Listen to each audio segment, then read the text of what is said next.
Hello दोस्तों, मैं अनूप गुप्ता आप सभी का फिर एक बार आपके ही YouTube channel accounts with Anoop में स्वागत करता हूं। कुछ बच्चों ने हमें कमेंट किया था कि सर आप फाइनेंशियल अकाउंटिंग के साथ साथ कॉस्ट अकाउंटिंग और टैक्स अकाउंटिंग पे भी वीडियोस को बनाओ।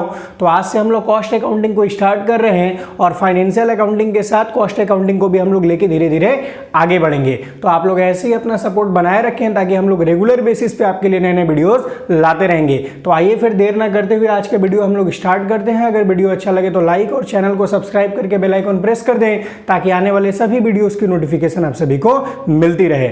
आइए फिर स्टार्ट करते हैं। सबसे पहले हम लोग देख लेते हैं कॉस्ट के बारे में। कॉस्ट क्या होता है पहले इसके बारे में समझ लेते हैं भाई। कॉस्ट अकाउंटिंग बाद में देखेंगे, पहले जाने कॉस्ट क्या होता है तब तो जानेंगे अकाउंटिंग के बारे में। तो कॉस्ट क्या होता है देखिएगा, किसी भी चीज को खरीदने के लिए या फिर किसी भी चीज को बनाने के लिए, डेवलप करने के लिए, क्रिएट करने के लिए, किसी भी चीज को पाने के लिए हमको जो पे करना पड़ता है बाबू, वही उस चीज का कॉस्ट कहलाता है। समझे बात को।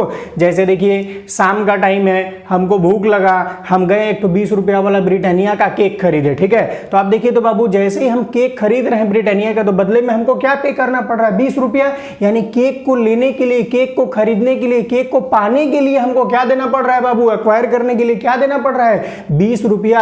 यानी वो केक का कॉस्ट मेरे लिए कितना पड़ गया, 20 रुपया, क्योंकि केक को पाने के लिए हमको 20 रुपया पे करना पड़ा। तो उसी को हम लोग बोलते हैं कॉस्ट। अब मान लीजिए सपोज कीजिए मेरे घर में खीर बनने वाला है। अब खीर बनने के लिए क्या क्या लगता है बाबू, चीनी लगेगा, चावल लगेगा, दूध लगेगा और ड्राई फ्रूट्स लगेगा।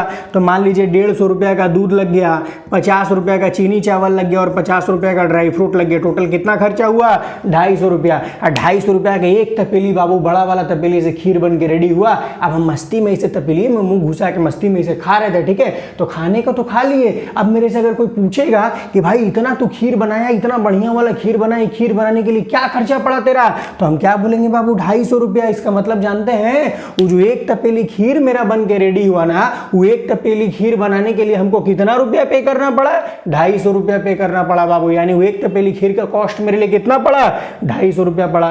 तो याद रखिएगा, किसी भी चीज को खरीदने के लिए या फिर किसी भी चीज को बनाने के लिए, प्रोड्यूस करने के लिए जो कुछ भी हमको पे करना पड़ता है बाबू, वही उस चीज का क्या कहलाता है, कॉस्ट कहलाता है। वही उस चीज का क्या कहलाता है, कॉस्ट कहलाता है। सपोज कीजिए मेरा यही पेन बनाने का फैक्ट्री है, तो पेन बनाने के लिए क्या लगेगा बाबू, प्लास्टिक। जिस मटेरियल से बना है तो प्लास्टिक से बना है, थोड़ा प्लास्टिक लगेगा। फिर इसमें इंक डलाता है, इंक लगेगा। और उसके साथ जानते हैं तो अंदर छोटा सा पैड रहता है कॉटन का, जिसमें हम लोग इंक डालते हैं, तो पैड लगेगा। तो देखिए सपोज कीजिए इसको बनाने में 5 रुपए का प्लास्टिक लगा, 3 रुपए का इंक लगा और 2 रुपए का वो कॉटन पैड लगा। यानी जानते हैं 10 रुपया टोटल खर्चा हुआ बाबू एक पीस पेन को बनाने में। तो इसे एक पीस पेन को प्रोड्यूस करने के लिए कितना रुपया हमको खर्चा करना पड़ रहा है, 10 रुपया। तो ये पेन बनाने का कॉस्ट मेरे लिए कितना पड़ा, 10 रुपया। तो याद रखिएगा एक पीस पेन का प्रोडक्शन कॉस्ट हम लोग यहां से निकाले कितना, 10 रुपया। तो चीज को खूब बढ़िया से समझिएगा, किसी भी चीज को खरीदने के लिए, किसी भी चीज को पाने के लिए, किसी भी चीज को प्रोड्यूस करने के लिए, अभी जैसे हम पेन बना के गए, प्रोड्यूस करने के लिए, क्रिएट करने के लिए, डेवलप करने के लिए हमको जो कुछ भी पे करना पड़ता है बाबू, सारा को उस चीज का क्या बोलते हैं हम लोग, कॉस्ट बोलते हैं। आइए देखिए डेफिनेशन बोलता है, सिंपल वर्ड में एकदम हम लोग डेफिनेशन को समझेंगे। बोलता है it is an amount of expenses incurred to obtain something और प्रोड्यूस समथिंग। किसी भी चीज को ऑब्टेन करने के लिए, पाने के लिए, या फिर किसी भी चीज को प्रोड्यूस करने के लिए, बनाने के लिए जो कुछ भी हम अमाउंट खर्चा करते हैं, जो कुछ भी हम एक्सपेंस करते हैं, उस सारा को उस चीज का क्या बोलते हैं बाबू, कॉस्ट बोलते हैं। तो वही बोल दिया, it is an amount of expenses incurred to obtain something और प्रोड्यूस समथिंग, ठीक है। अब आइए हम लोग देखते हैं कॉस्टिंग का मतलब। तो कॉस्टिंग का मतलब क्या होता है बाबू, कि किसी भी चीज का कॉस्ट जानने के लिए, कि किसी चीज को बनाने में टोटल कॉस्ट कितना लगा, टोटल पैसा कितना खर्चा हुआ, किसी भी चीज का कॉस्ट को जानने के लिए जो प्रोसेस, जो मेथड को हम फॉलो करते हैं, उसको हम लोग बोलते हैं बाबू कॉस्टिंग। जैसे देखिए खीर को बनाने में यहाँ 250 रुपया खर्चा हुआ था। कैसे पता किए, सारा आइटम का पहले नाम लिखिएगा भाई। 150 रुपया का दूध लगा, उसके बाद 50 रुपया का क्या लगा, शक्कर और चावल लगा, उसके बाद 50 रुपया का क्या लगा, ड्राई फ्रूट्स लगा, और तीनों को क्या किए, प्लस किए बाबू। तब मेरा निकला 250 रुपया में एक तपेली खीर बन के रेडी हुआ। यानी एक तपेली खीर का कॉस्ट मेरा कितना निकला, 250 रुपया। वैसे देखिए पेन बनाने के लिए क्या लगा था भाई, 5 रुपया का प्लास्टिक लगा था, 3 रुपए का हमारा इंक लगा था और 2 रुपए का इसके अंदर वाला कॉटन का पैड लगा था, तब मेरे को पता चला कि एक पीस पेन बनाने में कितना रुपया खर्चा पड़ रहा है, 10 रुपया। यानी एक पीस पेन का कॉस्ट मेरे लिए कितना पड़ा, 10 रुपया। तो जो टोटल कॉस्ट जानने के लिए जो प्रोसेस को हम फॉलो कर रहे हैं बाबू, पहले आइटम क्या क्या सामान लग रहा है उसका नाम लिख रहे हैं, उसके बाद सारा को ऐड कर रहे हैं, तब टोटल कॉस्ट निकल रही थी। जो प्रोसेस ही मेथड को जो हम फॉलो कर रहे हैं बाबू, इसी को हम लोग बोलते हैं कॉस्टिंग। तो किसी भी चीज का कॉस्ट को निकालने के लिए कि किसी कोई चीज को बनाने के लिए कितना रुपया खर्चा हुआ, क्या क्या मटेरियल लगा, उसका टोटल कॉस्ट कितना हुआ, निकालने का जो प्रोसेस होता है उसको हम लोग बोलते हैं बाबू कॉस्टिंग। बोलता है process of ascertaining cost is known as costing. Cost को असर्टेन करने का, निकालने का, फाइंड आउट करने का जो प्रोसेस है, जो मेथड है, उसको हम लोग बोलते हैं कॉस्टिंग। ठीक है, अब आइए हम लोग देखते हैं कॉस्ट अकाउंटिंग के बारे में। कॉस्ट अकाउंटिंग क्या होता है इसको थोड़ा समझ लेते हैं। देखिए बाबू, अकाउंटिंग 5 टाइप्स का होता है, हम लोग पहले पढ़ के जा चुके हैं। कौन कौन सा? Financial accounting, cost accounting, tax accounting, management accounting और सबसे लास्ट होता है सोशल रिस्पॉन्सिबिलिटी अकाउंटिंग, है ना। तो देखिए फाइनेंशियल अकाउंटिंग में हम लोग क्या देखे थे कि फाइनेंस से रिलेटेड जितना सारा भी इंफॉर्मेशन होता है, फाइनेंस से रिलेटेड जितना सारा भी डाटा है, सब कुछ जिस अकाउंटिंग के अंदर हम लोग रिकॉर्ड करते हैं उसको कौन सा अकाउंटिंग बोलते थे? Financial accounting. तो बाबू उसका नाम है फाइनेंशियल अकाउंटिंग, इसीलिए वहां जो डाटा है, जो इंफॉर्मेशन है, वो किससे रिलेटेड है? फाइनेंस से रिलेटेड है। बट यहाँ क्या नाम है? Cost accounting. यानी यहाँ जो डाटा रहेगा वो फाइनेंस से रिलेटेड नहीं रहेगा, किससे रिलेटेड रहेगा बाबू? कॉस्ट से रिलेटेड रहेगा ना। कॉस्ट से रिलेटेड जितना सारा भी डाटा है, जितना सारा भी इंफॉर्मेशन है, उसको हम लोग जिस अकाउंटिंग में रिकॉर्ड करते हैं उसको हम लोग बोलते हैं बाबू कॉस्ट अकाउंटिंग। देखिए डेफिनेशन क्या बोलता है? बोलता है cost accounting is a systematic process. Cost accounting क्या है बाबू? एक सिस्टमैटिक प्रोसेस है, सिस्टमैटिक वे में हम लोग रिकॉर्ड करते हैं। आपका मन जैसे क्या वैसे कर दीजिएगा, हमारा मन जैसे क्या वैसे कर देंगे, नहीं। इसको भी क्या है? एक प्रॉपर सिस्टमैटिक वे में रिकॉर्ड करते हैं ना।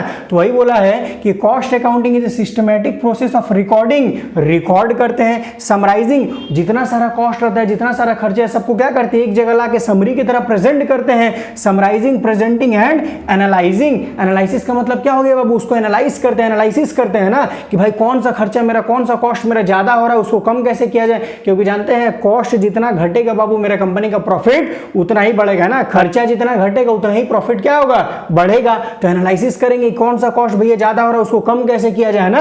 अच्छा बाबू, क्या रिकॉर्ड करते हैं, क्या समरी की तरह प्रेजेंट करते हैं, किस चीज को लेकर एनालिसिस करते हैं? Cost related data. तो बोलता है कॉस्ट से रिलेटेड जितना सारा भी इंफॉर्मेशन है, कॉस्ट से रिलेटेड जितना सारा भी डाटा है, सबको एक सिस्टमैटिक वे में रिकॉर्ड करने का, समराइज करने का, प्रेजेंट करके एनालिसिस करने का जो मेथड है, जो प्रोसेस है, उसको हम लोग बोलते हैं बाबू क्या? Cost accounting. ठीक है, आइए अब आगे बढ़ते हैं। अब आइए हम लोग देखते हैं कॉस्ट अकाउंटिंग के कैरेक्टरिस्टिक्स के बारे में। कैरेक्टरिस्टिक्स बोलिए या फिर फीचर्स बोलिए। तो सबसे पहला बोलता है cost accounting is a branch of accounting. देखिए बाबू, अभी थोड़ी देर पहले हम लोग ब्रांच ऑफ अकाउंटिंग देख के गए ना। आप टाइप्स ऑफ अकाउंटिंग बोलिए या ब्रांच ऑफ अकाउंटिंग बोलिए, दोनों में कोई अंतर नहीं है, दोनों एक ही होता है ना। क्या क्या देख के भाई? 5 टाइप्स ऑफ अकाउंटिंग होता है, 5 ब्रांचेस ऑफ अकाउंटिंग होता है। फाइनेंशियल अकाउंटिंग और दूसरा ये हमारा कौन सा?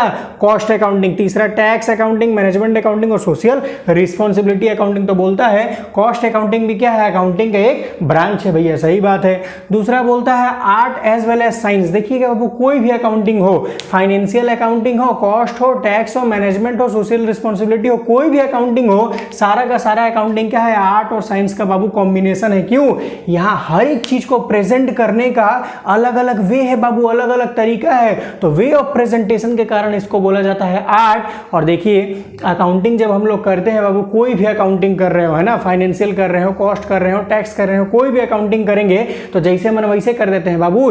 एक सिस्टमैटिक प्रोसेस में करते हैं ना, रूल्स और प्रिंसिपल्स को फॉलो करते हुए करते हैं ना, जिसको हम लोग गैप बोलते हैं, जनरली एक्सेप्टेड अकाउंटिंग प्रिंसिपल। उसका लिंक मैं डिस्क्रिप्शन में दे दूंगा, आप लोग चाहे तो वहां से जाके देख सकते हैं। तो क्या करते हैं बाबू? सबको फॉलो करते हुए हम लोग अकाउंटिंग को करते हैं। तो इसीलिए साइंस, जैसे साइंस में भी क्या रहता है? रूल्स रेगुलेशन को फॉलो करते हैं, यहां पे भैया प्रिंसिपल्स को फॉलो करते हैं।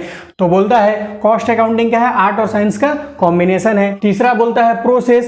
प्रोसेस बाबू देखिए, अभी तो हम लोग डेफिनेशन में पढ़ के गए ना कि कॉस्ट अकाउंटिंग क्या है? कॉस्ट से रिलेटेड जितना सारा भी इंफॉर्मेशन है, सबको प्रॉपर वे में रिकॉर्ड करने का, सिस्टमैटिक वे में रिकॉर्ड करने का क्या है? प्रोसेस है। वही बोलता है प्रोसेस। चौथा देखिए बोलता है determine total cost and per unit cost. इससे हमको दोनों पता चलता है, टोटल कॉस्ट भी पता चलता है और पर यूनिट का मतलब होता है एक यूनिट का दाम। जैसे देखिए ये पेन बनाने में कितना खर्चा हुआ था, 5 रुपए का प्लास्टिक, 3 का इंक और 2 का फॉर्म 10 रुपया। तो 10 रुपए में कितना पेन बन के रेडी हुआ था, एक पेन, इसी को बोलते हैं पर यूनिट, यानी एक यूनिट का कॉस्ट। तो पर यूनिट कॉस्ट मेरे को पता चल गया 10 रुपया। अब देखिए ऐसा मान लीजिए हम 10 पेन बनाए तो एक पेन बनाने में 10 रुपया खर्चा हो रहा है, तो 10 पेन बनाने में कितना खर्चा होगा बाबू, टोटल 100 रुपया खर्चा होगा। इसको हम लोग बोलते हैं टोटल कॉस्ट। तो देखिए एक पीस पेन का भी कॉस्ट मेरे को पता चला 10 रुपया और टोटल पेन हम जितना बनाए उसका भी मेरे को कॉस्ट पता चल गया, टोटल कॉस्ट 100 रुपया। तो दोनों ही बताता है, पर यूनिट कॉस्ट भी बताता है और टोटल कॉस्ट भी बताता है। अब आइए 5 नंबर देखते हैं, बोलता है कंट्रोलिंग कॉस्ट। यहाँ पे हम लोग क्या करते हैं बाबू, कॉस्ट को कंट्रोल करते हैं, ठीक ना। इतना सारा रिकॉर्ड कर रहे हैं, एनालिसिस कर रहे हैं, तो देखेंगे ना भाई कि जितना मेरा खर्चा है सब लिमिट में हो, खर्चा ज्यादा ना हो, है ना, उसको कंट्रोल करके रखते हैं। क्यों? क्योंकि खर्चा जितना कंट्रोल में रहेगा, जितना कम होगा बाबू प्रॉफिट उतना ही ज्यादा होगा, उतना ही बढ़ेगा। उसी को हम लोग बोलते हैं कंट्रोलिंग कॉस्ट। यहाँ पे हम लोग कॉस्ट को कंट्रोल करके रखते हैं, ठीक है। अब आइए हम लोग देखते हैं ऑब्जेक्टिव के बारे में। तो ऑब्जेक्टिव में सबसे पहला बोला है असर्टेनमेंट ऑफ कॉस्ट। कॉस्ट को असर्टेन करने के लिए, निकालने के लिए। देखिए बाबू कॉस्ट अकाउंटिंग पढ़ने का सबसे बड़ा मोटिव, सबसे बड़ा ऑब्जेक्टिव तो यही है ना कि किसी भी चीज को बनाने में कितना कॉस्ट लग रहा है उसको जानना, उसको निकालना। तो वही बोलता है असर्टेनमेंट ऑफ कॉस्ट। दूसरा हमारा बोल दिया फिक्सेशन ऑफ सेलिंग प्राइस। देखिए बाबू जब तक किसी चीज का कॉस्ट मेरे को नहीं पता रहेगा तो उसका सेलिंग प्राइस हम डिसाइड कर पाएंगे क्या, नहीं कर पाएंगे। जैसे मान लीजिए ये पेन बनाने में कितना रुपया खर्चा हो रहा है, 10 रुपया खर्चा हो रहा है एक पीस को बनाने में, हम निकाले ही नहीं कितना रुपया खर्चा हो रहा है, तो ये पेन को हम बेच पाएंगे क्या, नहीं बेच पाएंगे, क्योंकि हमको तो पता ही नहीं है पेन को हम कितना में बनाए हैं तो बेचेंगे कितना में, है ना। लेकिन देखिए जैसे ही पता चल गया कि पेन को हम बनाए हैं 10 रुपया में और मान लीजिए हमको 5 रुपये उस पर प्रॉफिट करना है, भाई बनाए हैं मेहनत करके बेच रहे हैं तो कमाने के लिए तो बेच रहे हैं ना। तो मान लीजिए पर पीस पे हमको 5 रुपये का प्रॉफिट चाहिए, तो 10 रुपया खर्चा हुआ बनाने में और 5 रुपया प्रॉफिट उसमें ऐड कर दिया, अब कितना में बेचेंगे, 15 रुपये में इसको हम बेचेंगे। इसी को बोलते हैं बाबू सेलिंग प्राइस की। जितना में हम अपना गुड्स को, जितना में अपना प्रोडक्ट को मार्केट में बेचते हैं उसको बोलते हैं सेलिंग प्राइस। तो देखिए सेलिंग प्राइस कब डिसाइड कर पाए, जब कॉस्ट पता चला तब तो डिसाइड कर पाए, तो वही बोलता है फिक्सेशन ऑफ सेलिंग प्राइस। और तीसरा हमारा बोलता है to know cost at different stages. देखिएगा प्रोडक्शन प्रोसेस में किसी भी फैक्ट्री में ना अलग अलग प्रोसेस में अलग अलग स्टेज में काम होता है बाबू। जैसे देखिए बिस्किट का फैक्ट्री में देखिएगा तो एक जगह क्या होता है, बिस्किट किस चीज़ से बनता है, आटा, सूजी, मैदा, चीनी, इसी सब चीज़ से बनता है। तो एक प्रोसेस में क्या होता है, सबसे बिगिनिंग में उसको मिक्स किया जाता है, बढ़िया सा कंटेनर में मिक्स होगा। मिक्स होने के बाद अब उसका प्रोसेस वहीं खत्म, अब वो चला जाता है अवन वाले प्रोसेस में, वहाँ उसको बेक्ड किया जाता है। वहाँ से निकला, वहाँ प्रोसेस खत्म, अब चला जाएगा भाई डेकोरेशन में। अगर क्रीम बिस्किट बनाना है तो क्रीम चिपकेगा, चीनी बिस्किट बनाना है तो चीनी चिपकेगा ऊपर से, है ना, वहाँ भी काम खत्म। अब उसके बाद वो आगे प्रोसेस में बढ़ जाएगा, वहाँ पे उसको पैकिंग किया जाएगा। तो देखिए अलग अलग प्रोसेस में काम हो रहा है ना बाबू, अलग अलग स्टेज है। एक जगह क्या हो रहा है, खाली मिक्सिंग हो रहा है, एक स्टेज में खाली बेकिंग हो रहा है, एक स्टेज में वो क्रीम वगैरह डेकोरेशन का काम हो रहा है, उसके बाद वाले स्टेज में, उसके बाद वाले प्रोसेस में क्या हो रहा है, पैकिंग हो रहा है। तो यहाँ पे अलग अलग स्टेज का भी हम कॉस्ट जान सकते हैं। बोलता है to know cost at different stages. चौथा बोलता है डिसीजन मेकिंग। अब देखिए जितना सारा कॉस्ट रिलेटेड इंफॉर्मेशन है सब मेरे को पता चल गया, तो उसके बाद क्या होगा, मैनेजमेंट मिलकर डिसीजन लेगा कि भाई प्रोडक्शन को और बढ़ाना है कि प्रोडक्शन को घटाना है, कि जितना हम प्रोडक्शन कर रहे हैं उतना पे ही लेके आगे चलना है, किसी कॉस्ट को बढ़ाना है, किसी कॉस्ट को घटाना है। ये सब डिसीजन अब कौन लेगा, मैनेजमेंट लेती है बाबू, है ना। तो यही हो गया हमारा ऑब्जेक्टिव्स, ठीक है। फिर आज के लिए इतना ही, इसके आगे फिर हम लोग अगले वीडियो में देखेंगे। अगर वीडियो अच्छा लगा तो लाइक और चैनल को सब्सक्राइब करके बेल आइकन प्रेस कर दें ताकि आने वाले सभी वीडियोस की नोटिफिकेशन आप सभी को मिलती रहे। Thank you very much.